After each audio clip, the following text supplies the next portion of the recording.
Moving on to Man United against Forest, which is a 5:30 Saturday kickoff. Forest stay in Manchester. They recently lost 3-0 to Man City on the road. Obviously, Man City breaking their rotten streak. And Forest find themselves in a bit of a slump after such a bright start to the season. They've lost 3 of their last 4. They are still sick, but as I say, I think they were sort of due a regression, and they are starting to get that now. Man United have been far from the sort of enterprising side that most expected under their new manager. They treated Arsenal with a lot of respect at the Emirates. So much respect, in fact, that they barely laid a glove on the hosts. It was a timid sort of 2-0 loss. And that makes it difficult to sort of envision what to expect from them in this game. There is a bit of value on offer though. I'm going to start off with Mazraoui tackles with Bet365. He's priced at 1.53 to make 2 or more tackles. I do quite like this price if Amad Diallo starts. Reason being, if we look into Mazraoui's tackle counts this season, it's very notable data. He's averaging 3.62 tackles per 90 for his new club. He's obviously blanked, or he hit 1 tackle in the last 2 games. So 1 tackle against Arsenal, 1 tackle against Everton, failing to land the selection. But under Amorim in total, he's had 3 against Ipswich and 5 against Bodo Glimt. So obviously in his new sort of right-sided centre-back role, he can still hit the higher lines, 4 tackles.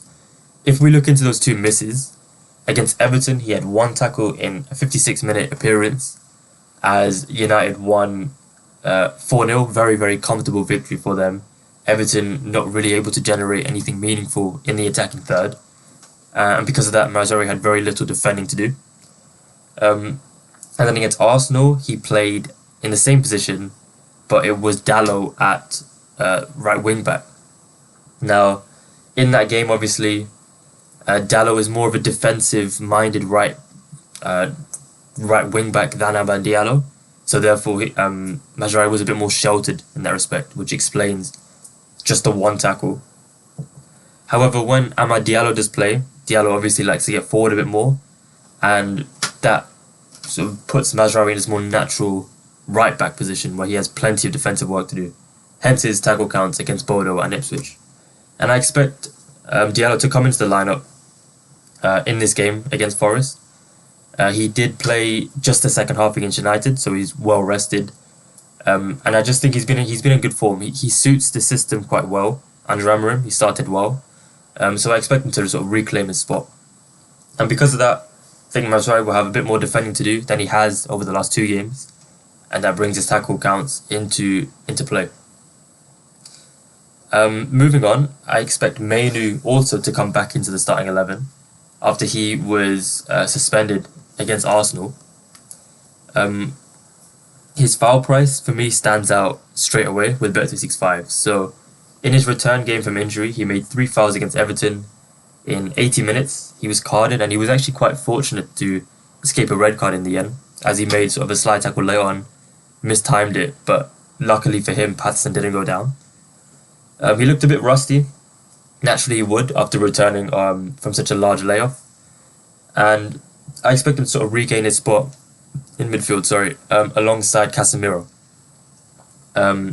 If we look into Mainu's foul data for the season, obviously it's been in a different system under Ten Hag, but he's averaging 1.74 fouls per 90 in that midfield role. Already accumulated his 5th booking. So he's clearly a player who likes to get stuck in, which is ideal. He's priced at 1.61 to commit a foul with Bet365. Again, slightly on the shorter side, but it looks a very, very good value play to double with something else. I think he draws a good matchup as well against Forest, the Forest midfielders. If we look into some of the Forest players, we saw Hudson-Odoi rested against Man City, but also Elliot Anderson. He appeared for just a 27-minute cameo off the bench. I think he's been one of the standout performers this season for Forest, Elliot Anderson. So I would imagine he sort of reclaims his spot, whether it be in the sort of defensive pivot or whether it be on the left. I just think he comes into this side. He can really add something to them. And I think Forest's poor form has coincided with when he's been excluded from the lineup. Obviously, with the fixtures becoming a bit more congested, rotation becomes more likely. So again, I expect Anderson to come into the lineup here. He's averaging 2.67 fouls drawn per 90 for Forest, which is a pretty notable count. And he's landed this selection in 7 out of 10 when playing at least 45 minutes. So given that he has a good matchup against Mainu, as I mentioned, or potentially Casemiro or Ugarte, more likely the former, it's a good matchup for him to sort of extend his streak. He's priced at 1.91 with Paddy Power to draw 2 or more fouls. A sort of way to bump that up would be to add maybe a Casemiro foul or a Mainu foul, something along those lines. So that'll be all the Saturday games.